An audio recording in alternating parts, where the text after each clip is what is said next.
La Guardia di Finanza di Adria ha bloccato lungo la strada statale 309 Romea un auto articolato proveniente dall'Europa dell'Est e diretto verso un'azienda del centro Italia specializzata nel commercio alimentare.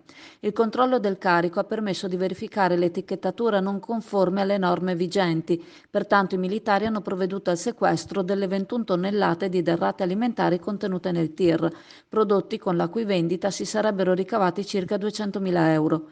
Il trasgressore sarà sanzionato con una pena pecuniaria che può andare dai 3.000 ai 24.000 euro, con l'obbligo inoltre di etichettare i prodotti destinati al consumatore secondo le norme vigenti, anche in lingua italiana.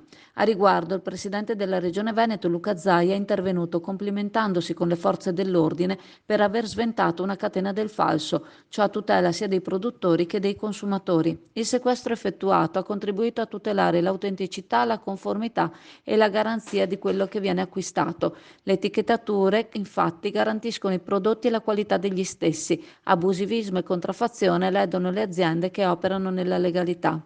L'assessore regionale Canera ha poi aggiunto: bisogna dare sostegno a tutto il comparto agroalimentare, tutelando la filiera di sicura e certificata provenienza. Non possiamo accettare che prodotti made in Italy, ambasciatori del nostro territorio, vengano commercializzati creando concorrenza sleale, mettendo a repentaglio la salute di chi li acquista.